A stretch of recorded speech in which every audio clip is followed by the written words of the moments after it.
Hello, everyone. My name is Calvin Nguyen. I am the Indianapolis Preservation Coordinator at Indiana Landmarks, a statewide historic preservation nonprofit. Welcome and thank you for coming out. When we were planning this, we didn't know if we'd have 5 people or 15 people, and so I'm really glad to see all these folks in the room and on Zoom, and that everyone's really excited and interested about this topic.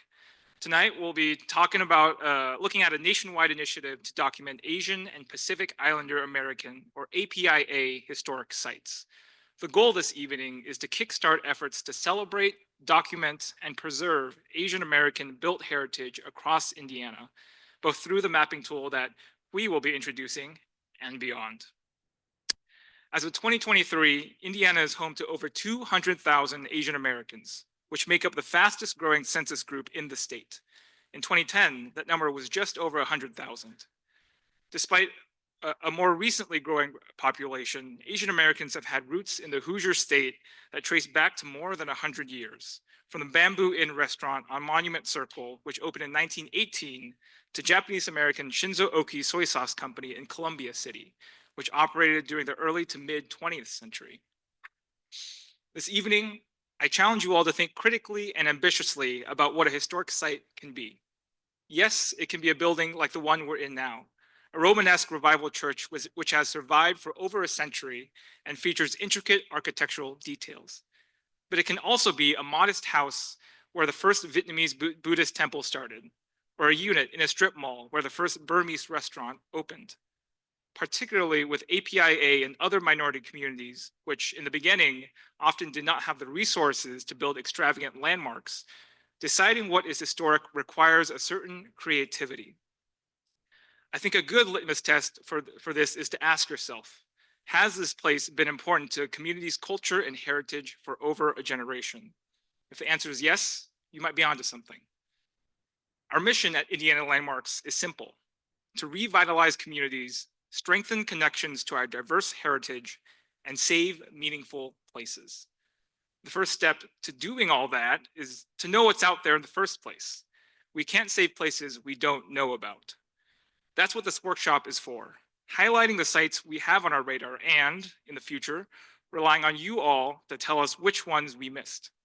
From there, we can begin to think about how to approach preserving these places, whether in the form of historic designation, grant funding, physical rehabilitation, or whatever else. We'll bring the pots and pans, you tell us what to cook. So without further ado, it's my pleasure to introduce Huy Pham, who is coming from Seattle, but I should note, originally hails from Southwest Indiana, and is the Executive Director of Asian Pacific Islander Americans in Historic Preservation, or API-HIP for short. Huy's organization is the only nationwide nonprofit dedicated to protecting historic places and cultural resources significant to the APIA community. Since 2007, APIA HIP has worked across the nation to help support local communities in preservation efforts, provide educational programming, and advocate to increase resources and lower barriers for preservation at the local, state, and national levels. Their East at Main Street mapping project has documented nearly 2,000 APIA historic sites, and I trust that Indiana will only add to that number. So please join me in giving a warm welcome to Huy.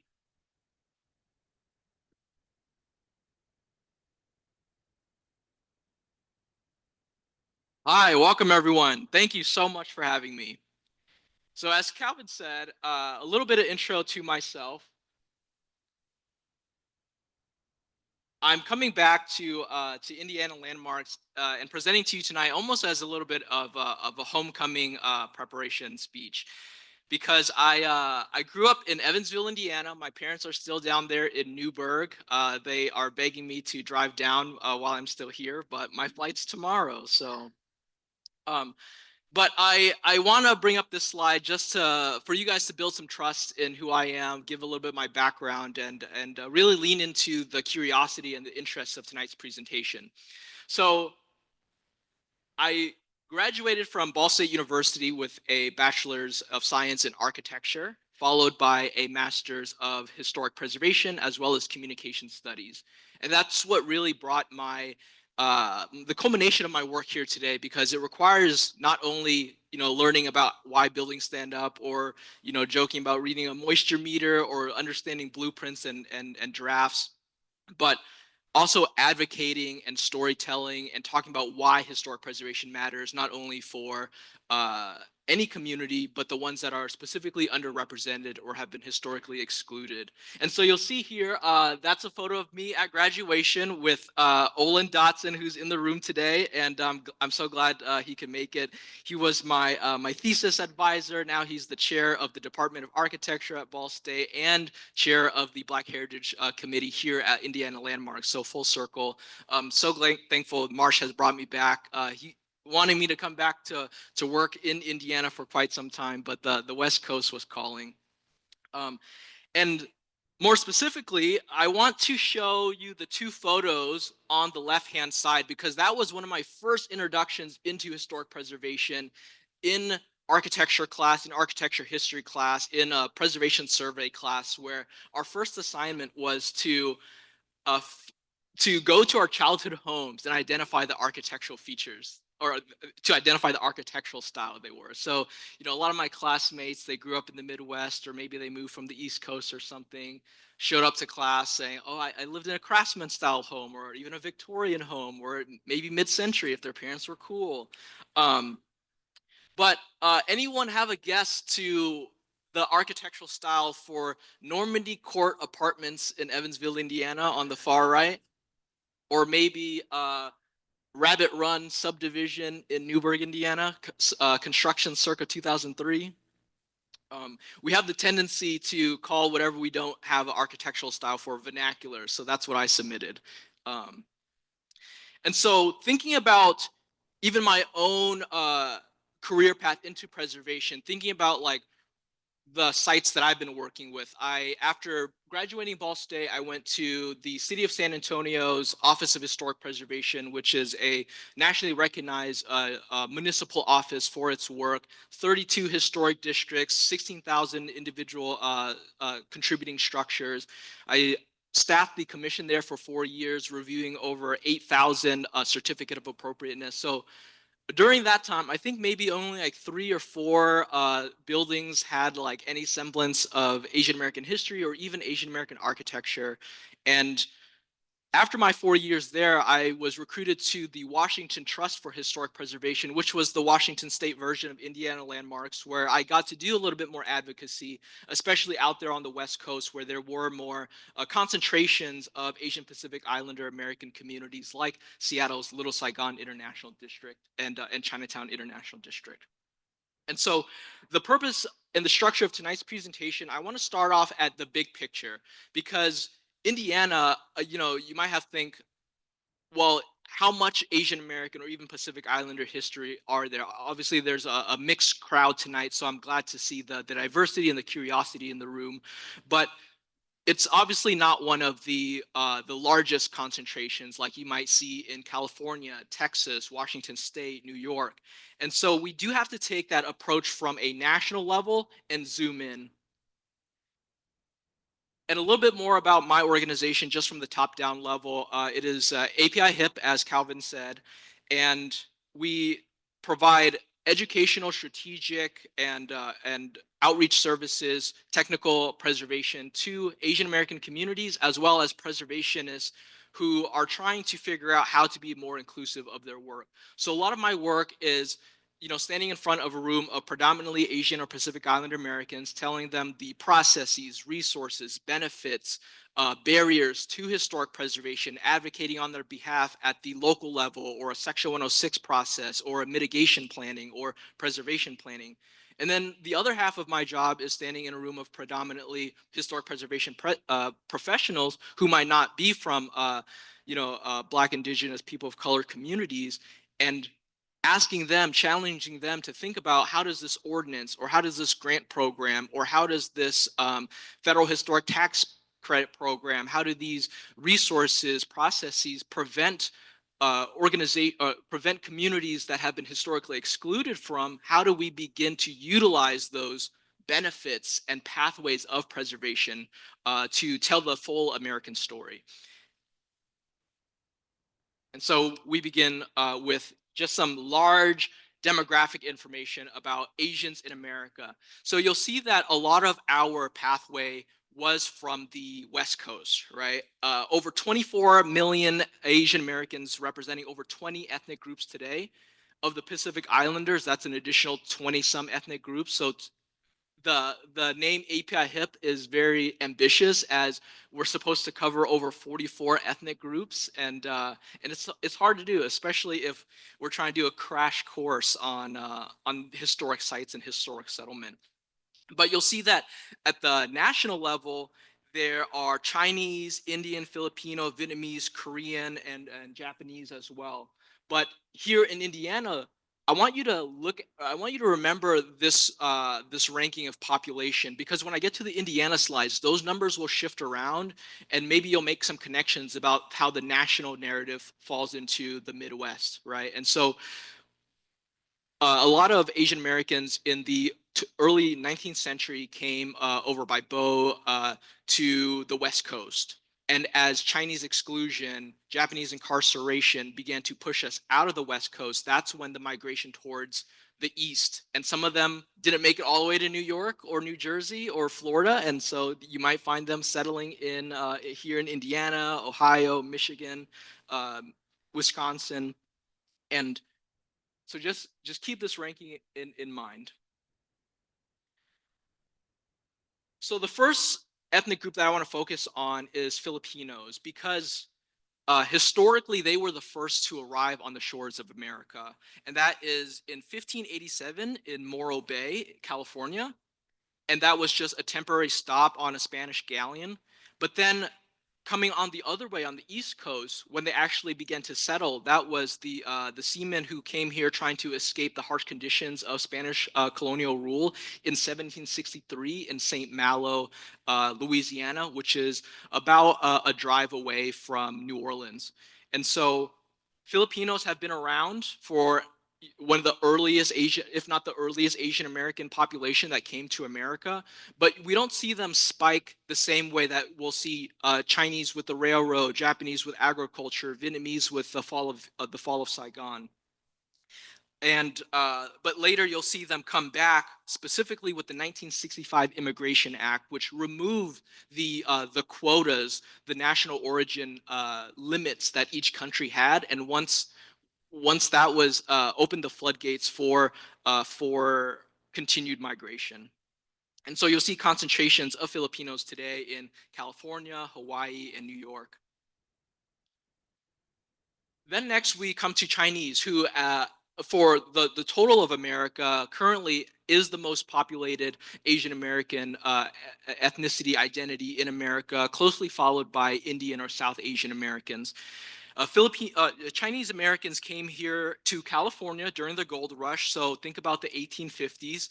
And when the gold rush ran out, they began to look for more labor, right? And so that's when the Transcontinental Railroad and other rail lines were established. So we have a lot of Chinese miners, a lot of Chinese railroad workers, until the 1980s, when they began to face discrimination, specifically through the National Act, the Chinese Exclusion Act of 1882, which drove them out of the West Coast. Some of them were able to come back and settle, but a lot of them shifted outward. That's why you have a Chinatown in Chicago, you have Chinatown in Boston, in New York, and smaller Chinatowns along the way that might not have lasted. There only might be remnants or archives or archaeological presence of that, which you'll see a hint of here in Indianapolis.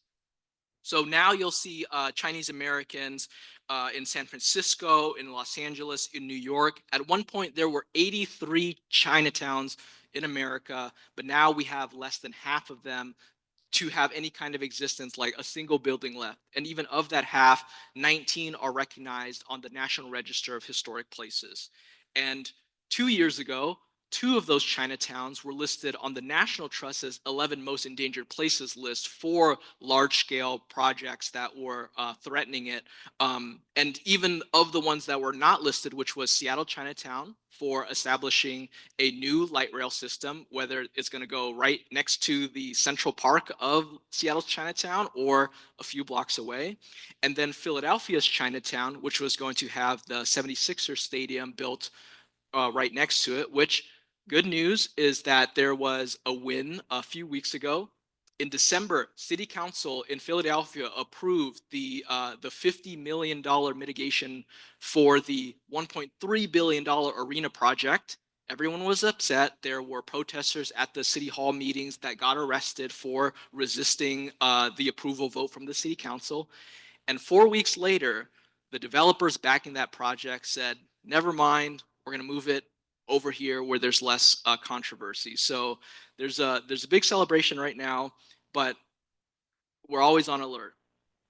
Another thing I want to mention for Chinatowns is in New York, they're building the world's tallest jail in Manhattan, Chinatown.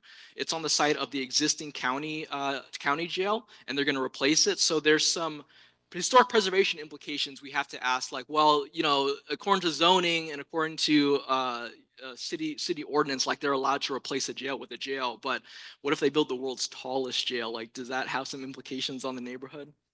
So think about that when we think about Chinese American history in America. And next we have Japanese, who came in the early 20th century on the cusp of the turn of the 1900s for agriculture. We see a lot of Japanese farms still very present in Washington State, all along California and a little bit of Oregon, working in Hawaii as well. But as we all know, after the attack of Pearl Harbor in 1941, they issued the Executive Order 9066, which called for the expulsion of Japanese Americans into relocation camps, into concentration camps. And there's been a lot of linguistic discourse around this. Like, even when the National Park Service names it a National Historic Site, we think about, well, okay, is it called the internment camp, the relocation center, an incarceration camp, or a concentration camp? And the term that the Japanese American community, specifically the Densho archives, is insisting upon is incarceration camp, because it is the illegal incarceration or the imprisonment of American citizens. And so they were pushed out to 10 concentration camps across the country. And in 1946, when those camps closed, Japanese Americans had the choice, or had to figure out whether they were going to go back to their home cities or relocate elsewhere, to settle elsewhere. There were also relocation programs that allowed some Japanese people to find new communities and new neighborhoods, especially along the Midwest. So here in Indiana, the closest incarceration camps would be in Arkansas for Rower and where's the other one? Rower and, oh, I forgot. I think that I saved that for the Indiana slide. But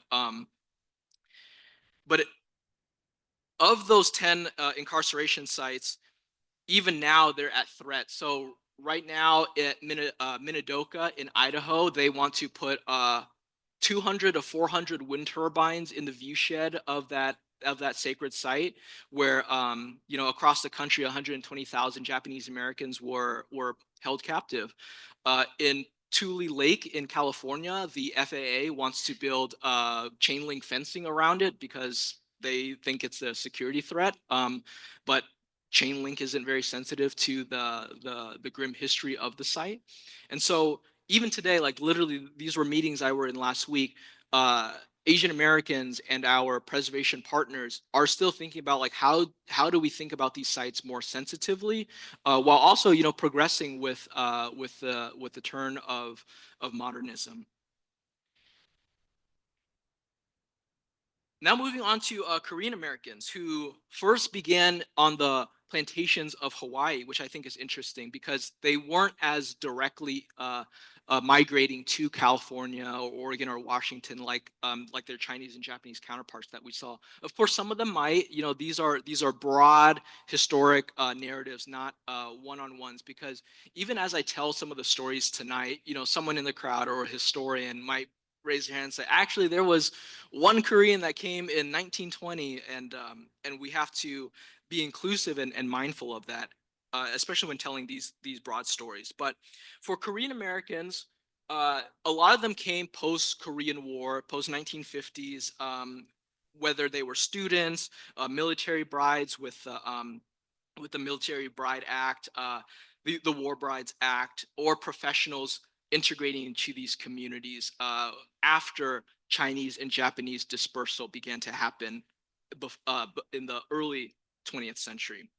And so now we see some Korean concentrations. There's a Korean town in LA and New Jersey, but we don't see them as concentrated as we might see a Chinatown. And even when thinking about Japanese concentrations, there's a few little Tokyos or Japan towns or Nihonmachis as they call them, but a lot of the communities were afraid to re-congregate together because they were targeted very easily, right? It's very easy to round up everyone that lives in these 4 blocks in this Chinatown or Japantown. You have to get on this train. You have to get on this boat. We're going to ship you to these relocation camps. And so for the different kind of development patterns between Chinese and Japanese is because the Japanese were specifically targeted. That's why they dispersed more often than Chinese Americans who couldn't own land in other neighborhoods, and so they found basically the urban development scraps of the turn of the century.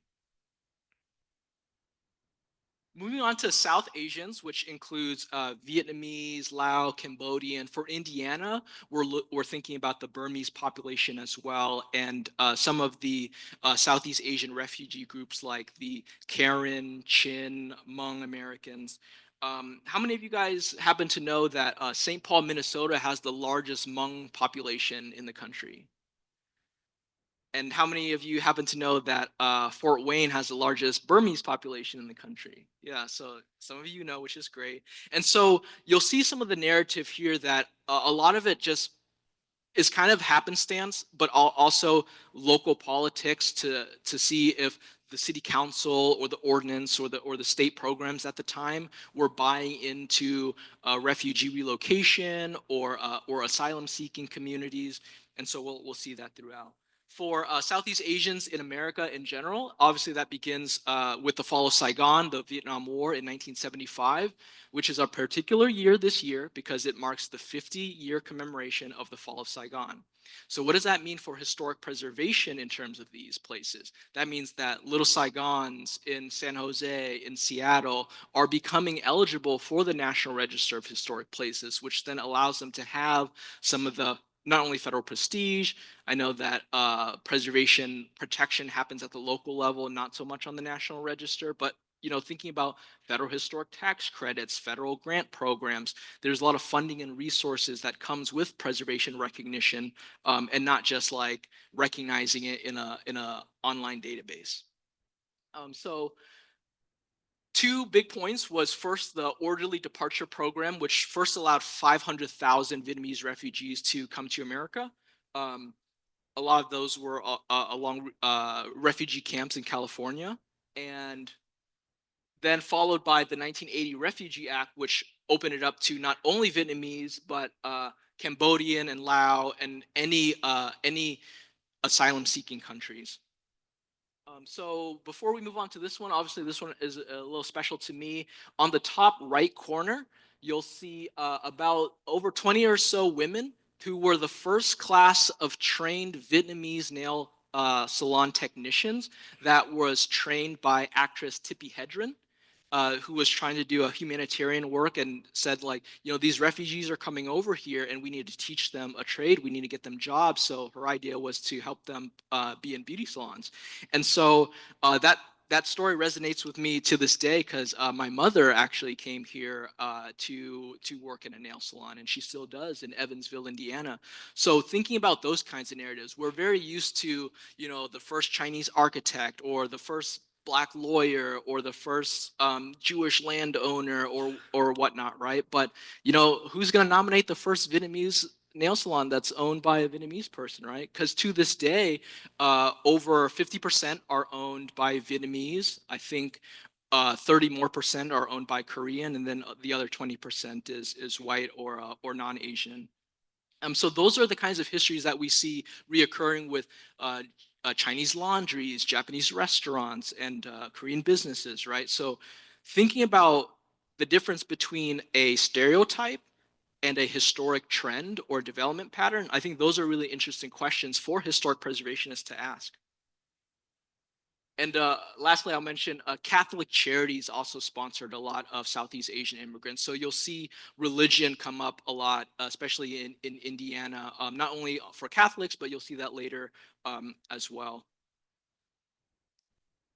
And finally, South Asians, who consist of Indian, Bangladeshi, Sikh Americans, Punjabi, Pakistani. A lot of them begin to come over, at the turn of the 1960s with the Immigration Act. But if they were here before, they were here as scholars or practitioners.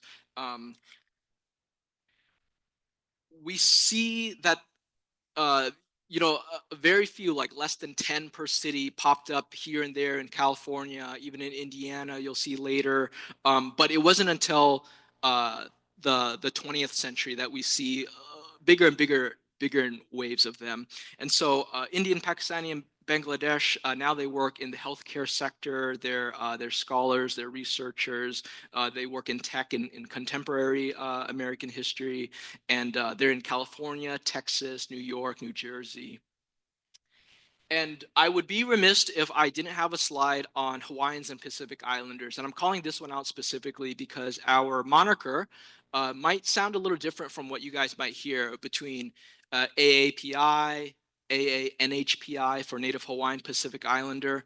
When APIA HIP forms, we had a Pacific Islander specifically from Guam on the board who kind of challenged that moniker to say that Pacific Islanders are often forgotten as Americans.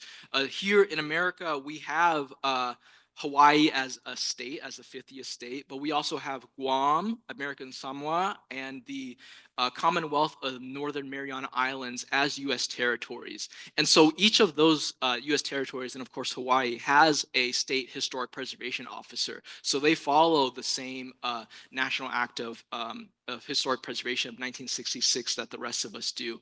But what's kind of lacking is sometimes they don't have the same resources and protection. So even if they have to follow Section 106 or NEPA guidelines and do that process that was imposed upon them, they might not be eligible for our historic tax credit or our federal grants and whatnot unless you really push the case. So that's something to think about, how we integrate Hawaiians, Native Hawaiians, Pacific Islanders, but even Hawaii as a state, as our youngest state, we're still thinking about how we navigate that sovereignty and that regulation. Okay, zooming in to Indiana. So who remembers the ranking? So here in Indiana, Indian Americans or Southeast Asians outnumber Chinese. But we do have Vietnamese and we do have Chinese coming in third, Filipino, Burmese, and then Korean and Japanese we see a lot less of than our California, Los Angeles, Seattle, New York counterparts. And some of that might be geopolitics, some of that might be circumstance, because as you guys might be familiar with chain migration or sponsorship migration, sometimes people like to go where they know that there's a community to receive them. So, bringing it back to myself a little bit, I was born in Vietnam, came to America in San Diego, right outside of Camp Pendleton, which was one of the photos that we saw earlier, where the first 20 Vietnamese women were trained in the nail salon tech industry. And then when California got a little too pricey for my immigrant parents, we relocated to Evansville, Indiana.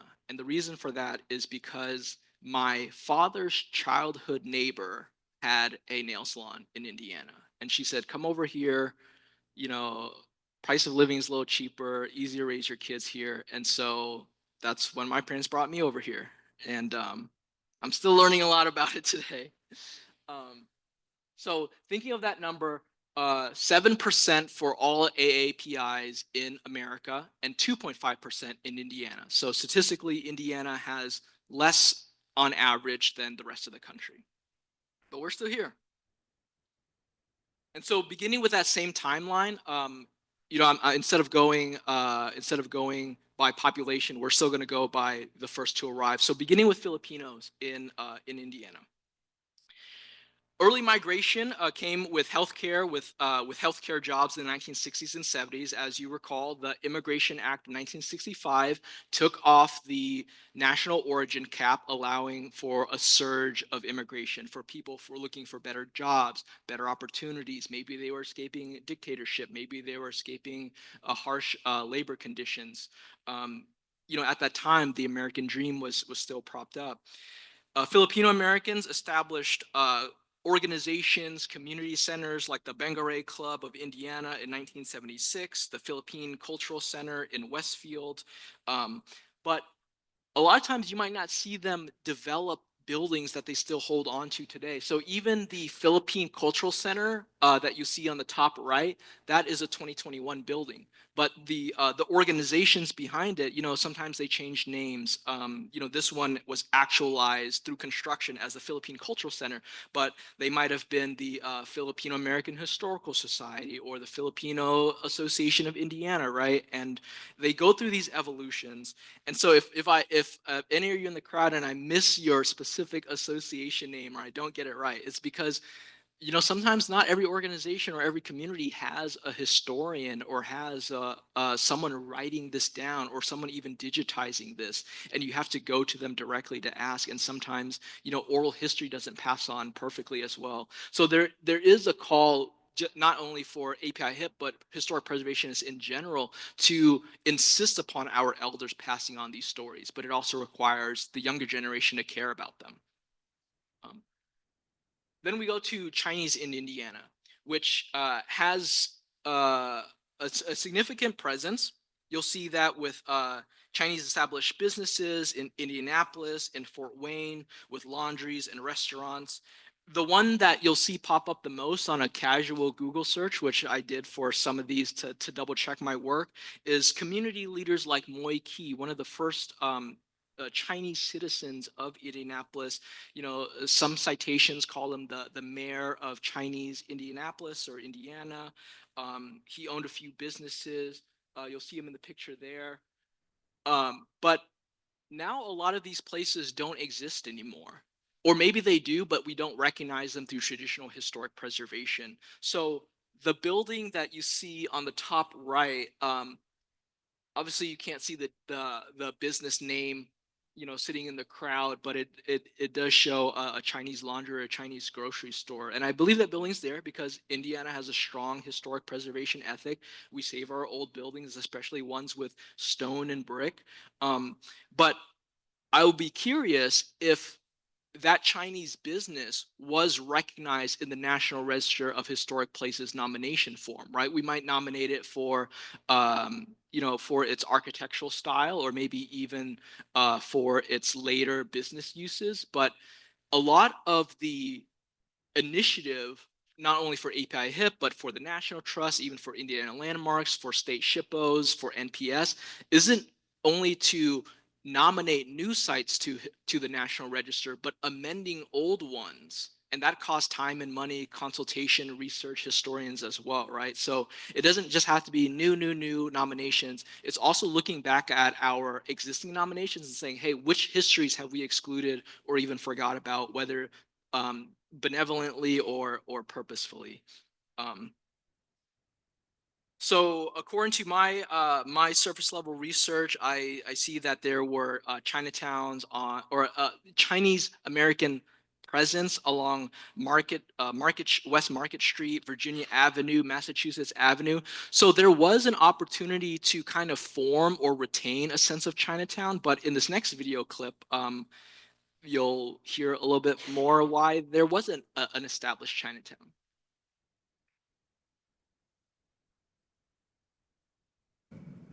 Well, this month is Asian American Pacific Islanders Heritage Month. And Wish TV is proud to celebrate the AAPI culture, including the history in downtown Indianapolis. ITMA's Kat Sandoval has more now. New York, Chicago, and San Francisco all have a Chinatown, but why doesn't Indy? President of Asian American Alliance Rupal Thanawala explains. In many states and cities, the Chinatowns really evolved because foreigners were not welcomed in the city. There were many neighborhoods that did not let them live there. In coastal cities in Chicago, Chinatown became a safe haven from prejudice and racist laws. While these cities became magnets for Asians in the early 1800s, eventually they moved to Indiana, like Mui Qi, originally from China in 1897. He was the first citizen, and he was the first person to have the rights to vote, because as you know, in that time, not everyone was allowed to vote. Mui Qi opened up several businesses in the state. He is Indiana's first Asian American citizen. Now his face is plastered on the mural on Bicentennial Unity Plaza. This is perfect timing. Next week is election, and to think about that, 130, 40 years back, a Chinese man could vote in the state. Asian Americans make up 2% of Indiana's population, and because APIs are spread out throughout the state, there isn't really an official hub, says Thanawala. We tagged along with historian Nicole Martinez for more Asian American history and stopped by the Indianapolis Symphony Orchestra downtown. So right here in the middle, and then right above on the roof line, there was a huge sign that lit up that said Chop Suey, where it was a location of a Chinese restaurant called the Bamboo Inn. It started in 1918 and existed until 1961. Martinez tells us this was a booming restaurant in a prime real estate location that contributed to the local economy, even donating to war bonds in World War II. The restaurant was flourishing, especially during the height of the KKK. How important is it to look back now, this day and age, to look back at photographs like that? I think it's important to see, so people can see themselves in history and also see who was supporting them in history. The next time you walk downtown or in Monument Circle along the storefront, you now know the rich history behind them. I'm Kat Sandoval, iTeam8, wishtv.com, or follow us on Facebook for updates. And in celebration of Asian American Pacific Islander Heritage Month, a new light show will open at Monument Circle tonight. There's also a reception at Barnes and Thornburg downtown at. Thanks for that. So yeah, there's a lot of interesting history there. And so before we move on to the next slide, I heard that Rupal might be in the room or watching on Zoom. So thank you for that segment. That was much more articulate than I could come up with. But even though Chinese Americans represent, the third or fourth ranking most populated ethnicity in Indiana, there's a deep, rich history here, especially in the built environment. And so it's on organizations like APIA HIP, like Indiana Landmarks, like the Indianapolis Historical Society to maybe hone in on those opportunities for historic preservation. And so you see one of their treatments for that kind of history was through a mural, right? And so people like me and Calvin and Marsh, we want to emphasize historic designation, followed by adaptive reuse, redevelopment, activating these sites using tax credits, using grants. But when those aren't available, we do have to resort to other public history and arts and culture initiatives like a mural or a festival or digital humanities workshops and whatnot. So definitely things to think about. So moving on to Japanese in Indiana, which has Japanese and Korean followed by this slide, has a smaller presence than nationwide. We think of early migration also linked to universities. They allowed Japanese Americans to go to IU, Purdue, Indiana State University, even I think in the 1920s to 1940s, while a lot of their parents or their elders might have stayed on the West Coast working on those agricultural fields, right? And so what's interesting about Japanese in Indiana was that to my knowledge, there wasn't a relocation city or an asylum-seeking community after Japanese internment. But as I mentioned earlier, the closest, if we're talking about geographic distance, would have been from Rower and Jerome camps in Arkansas. But the interesting or controversial thing about Japanese internment as well, or Japanese incarceration, was oftentimes they split families up and they made it so that your your route back home or your reunification with your family wasn't linear, right? So let's say there were some Japanese Americans from IU or Purdue. They might have been relocated all the way to California rather than the closest one, because it wasn't about, efficiency in horsepower and train ride. It was about separating families and separating communities as further as they could. So if you were a Japanese American student at one of these universities, or maybe even in an agricultural field that wasn't, clearly documented very well, your classmate could have been sent to Minidoka in Idaho, and you might have been sent to Tule Lake in California, and another person you might know, even from the same town, even if it was a lot more administrative work for the army generals to figure out the routes of transporting people. That was one of the prerogatives.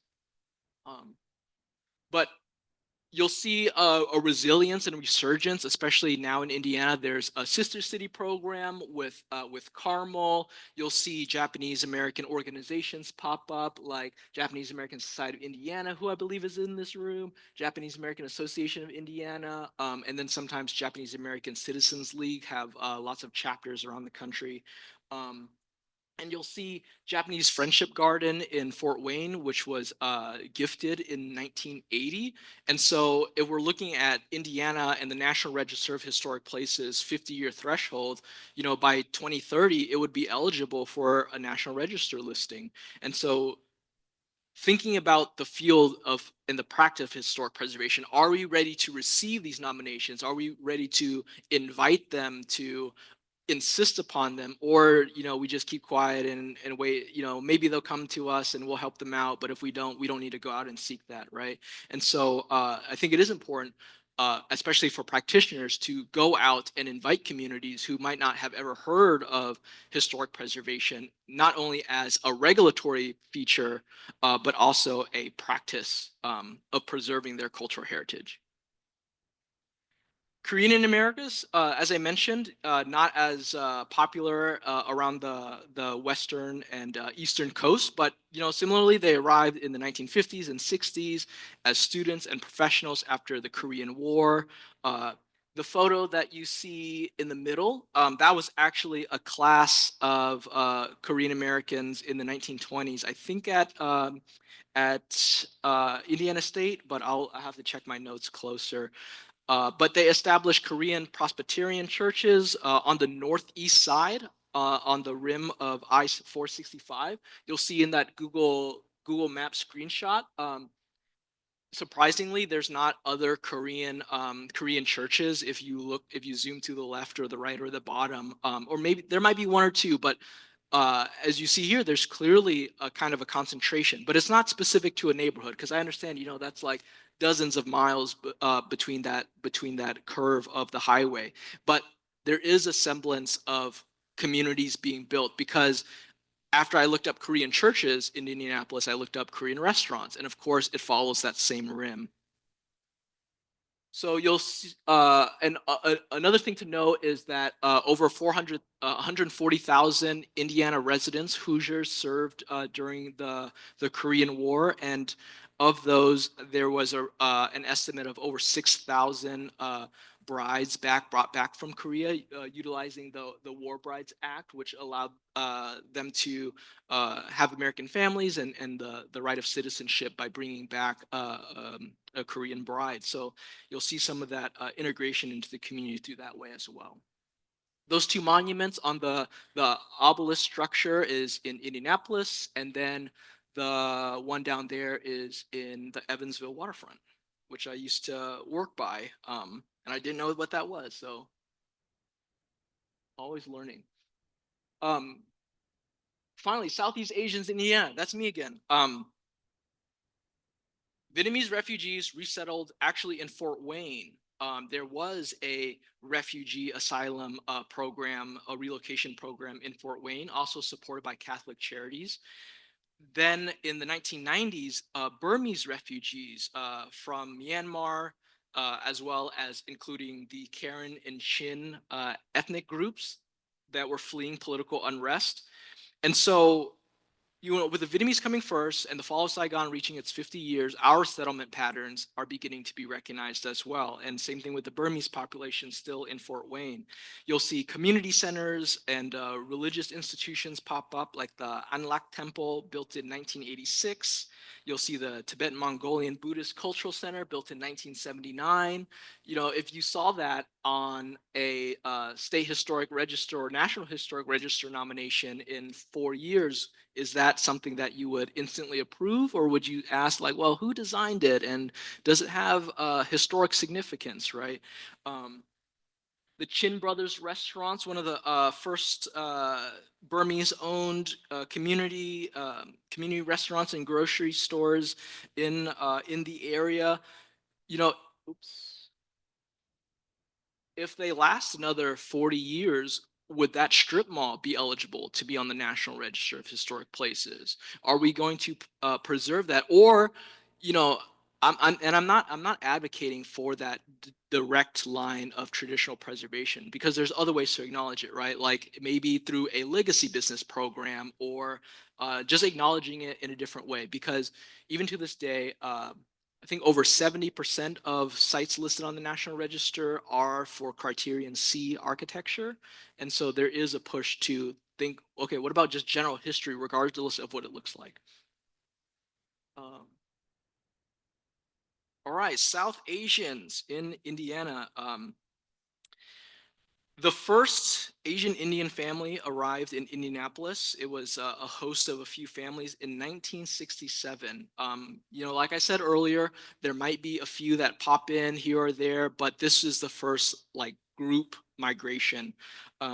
But we also see associations like the India Association of Indianapolis developed just 1 year later in 1968. Then we see cultural centers like the Indiana Community Center in 1985 that then kind of had a redevelopment or a new building built in 1991 until more recently the Hindu Temple of Central Indiana in 2006. So similarly with with Christian or Catholic churches, not only are they religious institutions, but then they also serve as community institutions, right? You have dinners there, you have basketball games sometimes, you have festivals and street fairs that might be secular, but adjacent to religious practices. And you'll see a lot of that with Asian Americans, South Asians, through their Muslim mosque, their Sikh gurdwaras, and their Hindu temples. Yeah, a lot of really great stuff there that still needs further investigation. And so that was my crash course into Asian Americans in Indiana and Asian Americans in America.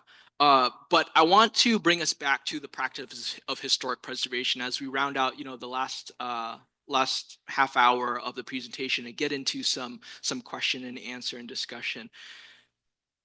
As of this year, of the 99,000 sites on the National Register of Historic Places and of the 3,000 sites on the National Historic Landmark Program, less than 1% are attributed or recognized Asian American or Pacific Islander heritage. Now, that isn't to say that it is completely exclusive of the sites, but as I mentioned earlier, some of these sites, some of these neighborhoods, some of these historic districts have Asian American Pacific Islander presence and history, but it isn't included in the historic preservation nomination form or how we talk about it. And so if we're talking about just recognition, that's like one aspect, but then there's also the hard implications, the material implications, access to historic tax credits, access to grants, rehabilitation, adaptive reuse, communities utilizing spaces, resisting gentrification, resisting displacement. These are the reasons why we love historic preservation as a tool. But if a community isn't as represented or isn't utilizing that tool that we in this room love so much, then we have to ask ourselves why and how can we challenge that narrative. And so one way that API HIP is addressing that is through our History Pin program. This was actually a National Park Service supported program that began in 2014. It is 10 years old at this point, but recently the partner organization Shift Collective is revamping it and doing some really cool, innovative community archiving technology related to it, where communities can upload their own photos, videos, oral histories, but also have a protection and ownership of that data, so that it's not just farmed off into machine learning or unethical use.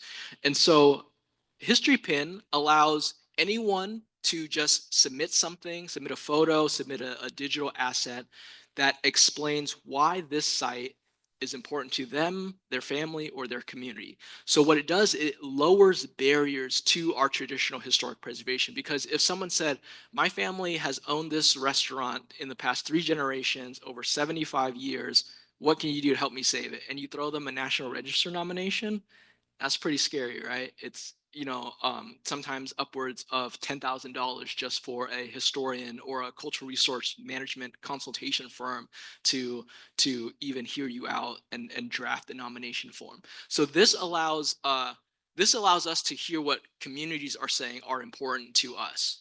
And then if we have a large enough collection of them, then maybe we can start building up a case towards nomination or other preservation tools. And so that's what the map looks like. It uses a Google base map. And when you click on a pin, it brings up a photo, a video, or an audio file, followed by a description under it.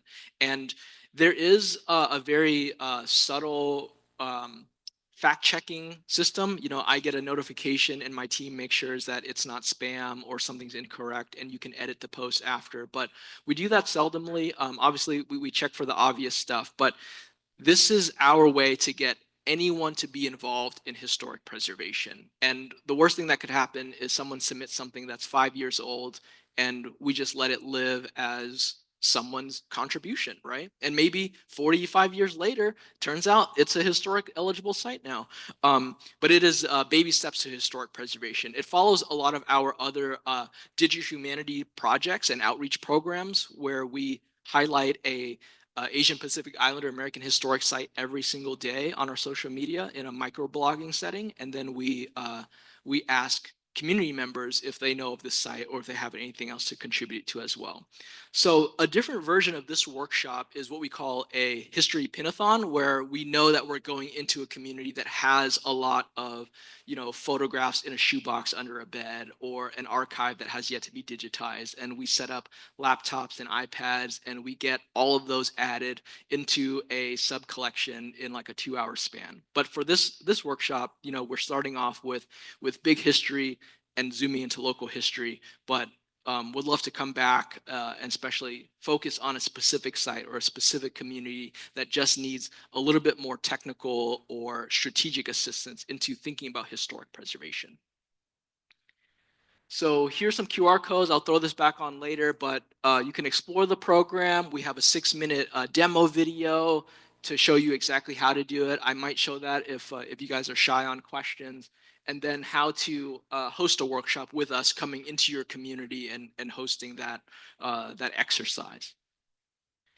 Okay, so I've talked for a long time, and I want to open up to big questions that I had posed. So how can increased recognition of Asian Pacific Islander historic sites improve access to preservation resources and foster economic development through heritage tourism? So we're thinking about recognition, funding, revitalization. What role does historic preservation play in strengthening cultural identity, intergenerational knowledge, and visibility to AAPI communities in mainstream narratives like intangible benefits, community gathering, community meaning, community identity? And then how can preservation policies and criteria be adjusted to better account for unique histories, dispersed settlement patterns, cultural traditions of API communities? Because I posed that question earlier about that strip mall, but in Falls Church, Virginia, there is a 1978 Eden Center that is the largest collection of Vietnamese-owned businesses, and that is a very real National Register nomination effort that the state of Virginia is providing.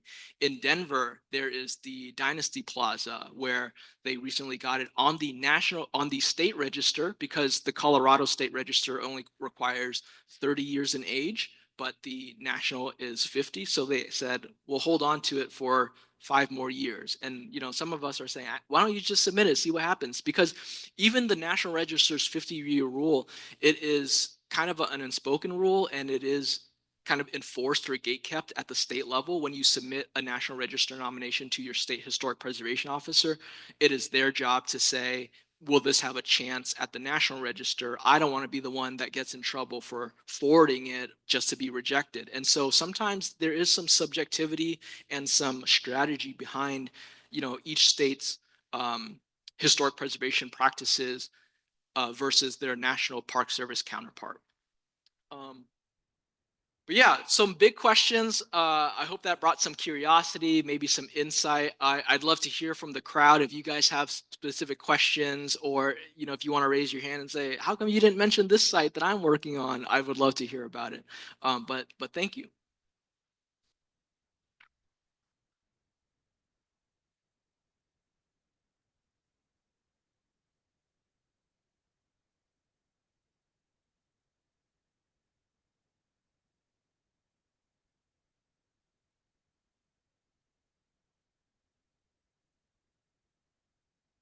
The flow of immigration. And you bring up a great example of the nail salons. As we're trying to think of sites that would be appropriate, what is the timeline? There are sites in Indiana that represent Japan from 1877, from the early 1900s. Those are obvious candidates. There are a couple of Japanese restaurants that are approaching 35 years. They're getting close to that 40-year mark. They continue to thrive. They represent the earliest tradition of Japanese cuisine in Indiana. Is that a candidate? How do we kind of frame this as we're working on our list for you? Yeah, that is great. So the interesting and challenging and ambitious thing about the field of historic preservation is that it's two-pronged, right? It is a science when we're thinking about brick and mortar preservation, but it's also a liberal art where you have to make an argument about whether something is significant or not.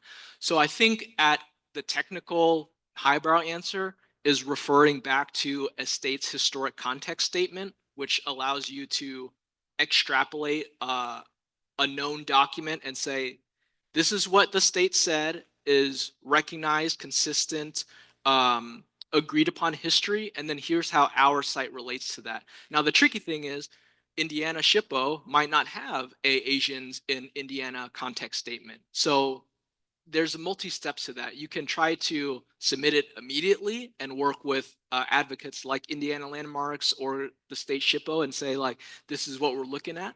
What kind of argument do we need to craft for it?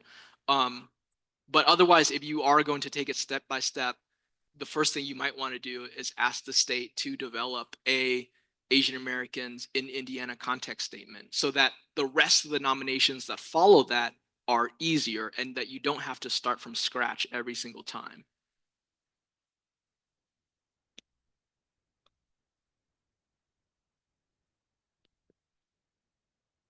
Since we're talking about history, I want to point out that there's a link between this lady and one of the pictures you posted earlier, the bamboo inn in the circle. Yeah. Her father, my dear father-in-law, worked in that restaurant as a young student back in the early 1930s. He made enough money to put himself through IU down in Bloomington, and eventually got his PhD from IU. So there's a connection right there. Yeah, you know, absolutely. 80 or 90 years. I also had the privilege of working with a number of Japanese Americans when I was with the University of Utah. They were veterans from the 442nd and the 100th battalion, the highest honored army unit in World War II. And having spoken to them, I gained a lot of just precious information from them, how the hardship they went through, their heartbreaking experience they had, losing comrades and family being scattered. And so it's to my Japanese American friends, it really means a lot to me to know how hard it is to be a good American. Yeah, absolutely. And so your histories are something that we need to recognize, right? So I'll give you a professional response, and I'll give you a person-to-person response. My professional response is those histories need to be recognized, and organizations like API HIP, or even your own, right? Like, you can come to us and say, hey, how do we utilize the tools that you just spoke about and get our history recognized, whether in a museum or historic preservation or a building or a mural or a plaque even. But my person-to-person response is get your children, get your grandchildren to record your histories. And if you have a shoebox of photos, give them to me tonight. Because it's why we do these presentations, right? It is my hope that, I give these lectures out, and then someone comes up and says, hey, I do have a collection that no one has asked for, or, I'm working with a JACL or a CACA chapter, but we don't have the technology or the staff to digitize this, and we would love to help make those connections. And my pitch to your children or your grandchildren or whomever is that it makes a great thesis or dissertation project. So if they're like, I don't know what to do for my college essay or my my admissions form, like, easy peasy, that's double labor.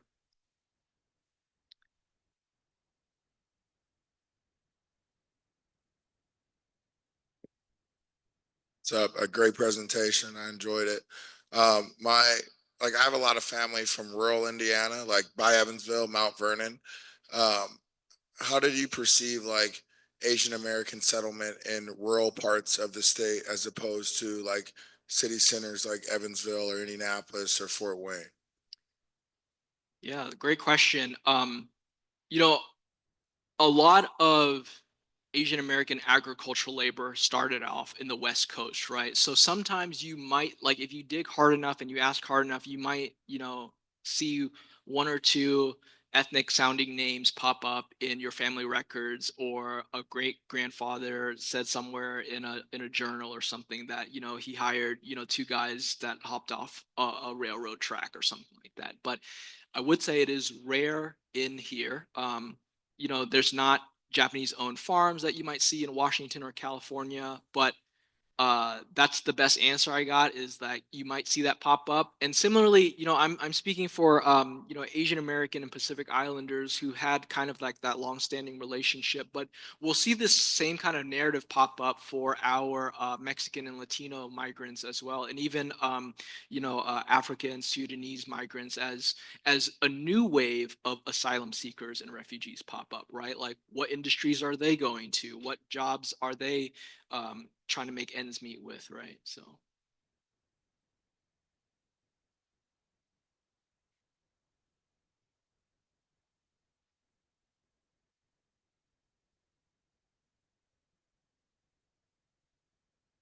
A great presentation. Um, is there any collaboration that you know of nationally between or among African American historians and preservationists and Asian American preservationists, historians, etc.? Because the stories and the barriers and all of that is so similar. yeah, great question. So we have a counterpart called Latinos in Heritage Conservation, LHC. And so they're doing very similarly a national organization supporting Latino heritage conservation work. There's not as similar of a grassroots organization for Black or African American heritage at the national level, but the National Trust for Historic Preservation has the African American Action Fund, which is, multi-million-dollar grant fund. And so it's a different structure than ours, but obviously we want to find solidarity and opportunity between those. So the first site that I think of is the James and Grace Lee Boggs House in Detroit, right? It is both a Asian American heritage site as well as a Black American heritage site. So I think it's important to do cross solidarity work, because even for myself, and Olin is here and he's the mic next. My thesis was on the site of a Black neighborhood that got bombed in Philadelphia, because I didn't know of a Asian American historic site that needed some grad school kid to write a thesis about. So, but it helped me think about how we're understanding places and spaces and our collective memory, and how it applies to a field like preservation that's very regulatory, very technical, but also very rhetorical as well. I was just going to ask, how is your morale, and how is the morale of the organization during these very difficult times?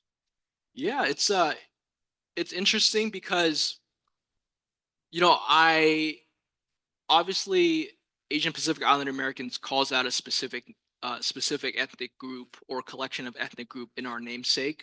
I've been battling on different ways to explain or describe ourselves, especially as we turn into this new year. I like to say that we're not a diversity, equity, and inclusion organization. We are a historic preservation organization that just happens to try to tell the full story of America, which includes Asian Pacific Islander Americans.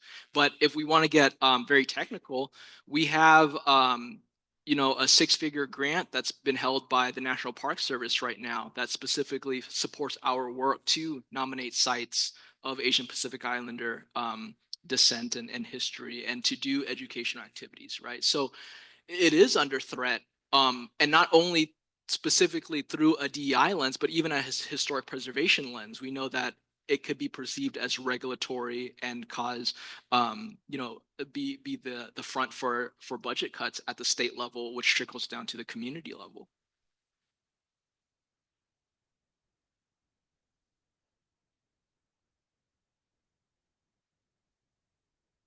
Any other questions? Any questions on Zoom? Oh,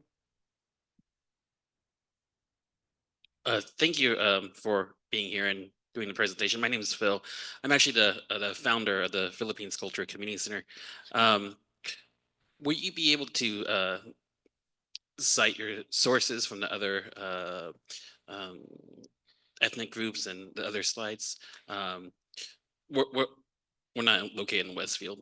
We're actually in the South Indianapolis area, but it'd be really interesting that we could look at more further in detail.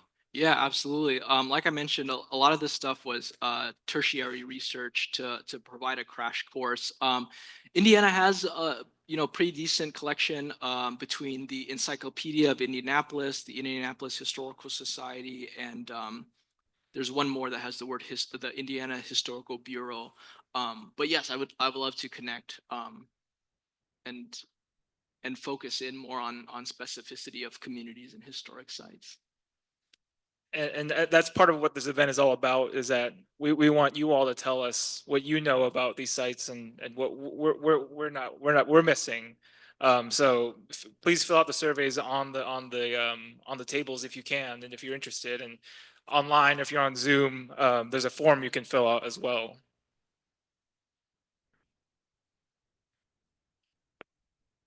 Just one last comment on Zoom from Professor Ashma Krishna at Purdue. Said she wanted everyone to know that she and her colleague Nathan Swanson are working on a tentatively titled Asian American Places of Heritage. So if anybody's interested in that, let us know and we can make sure we can get you in contact with the professors at Purdue. All right, any other questions from the audience?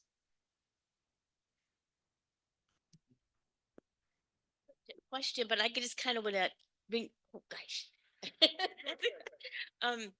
I volunteer with the Indiana Association of Chinese Americans, and years ago when I first went to my first board meeting, they had a man who had come to talk about his ancestor back from Moikey's time, that had gotten, they had like a business group, and the Prince Pulon came and talked to this group, and he brought a gift of red silk, which was, very special. And that was given to this man who came to the first board meeting there, his like great uncle or something. And he wondered about how we could use it. And this was my first meeting, so I didn't know anything but and he mentioned about the mayor of the Chinese. Now I grew up in Indianapolis and I had never heard about it. And I'm like, how many people were here that there was enough people to have a mayor? So I go home and I subscribed to newspapers.com and started searching and found out so much information. Then the other thing I wanted to take on to too about is the pictures. Scanning your pictures and getting them to upload them to different spots and organizations like the Indiana Historical Society. I watch on eBay for things that were places where my family were from, but when I see a picture identified, I try to find the descendants.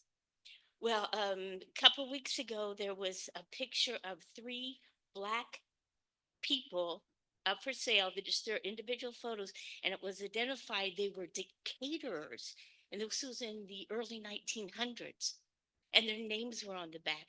So I'm thinking I'll do a search, see if I can find their descendants, so they can find out about these pictures. What ended up, I couldn't find any descendants, but the pictures were $200 for 3 of them. Oh. And I couldn't get that. I mean, so I contacted the Indiana Historical Society, the Indiana State Museum, and one other one said, here are these pictures. I'd hate to see these lost. Because that is just, oh, the other thing, when I went into the newspapers and looked them up, the one that was identified, the first search, I found a newspaper clipping from 1958 that they talked about this woman who died in the 1930s. They talked about how she was caterer, her recipes, and they had one of her recipes in the newspaper. I mean, for a person that likes that kind of stuff, I was just going off. So anyway, contacted the people at the Indiana Historical Society, ended up getting the pictures. Wow. So they're not lost. But I just thought, like with the, what is it, the Indiana State Museum, I get these all mixed up all the time, that does the You Are Here, to do a story on them would be amazing because of, just what they offered, what they did in the community. I mean, it was absolutely amazing. So my suggestion is get on newspapers.com, search home addresses. When you find an address, like I took a picture of that slide that you have the addresses, because I'm always doing that. Look up their address in the newspaper site. You will be amazed what you can find, or you can find where they lived and then go and see if the house is still there. Yeah, absolutely. Or even if you get even luckier, you can find Zillow.com and you can find if the house is up for sale and go to a open house, which Yeah. has happened for me. So, but I think really those things of getting those pictures out, scanning them, getting them to people so they can find them in the future, or like with an organization like yours, it is just so important because we don't want to lose that history. Yeah, absolutely. Thank you. Well, thank you all for having me. I think we had a good time, and yeah, let's be collaborative and be intersectional with our place saving work. So thank you for having me.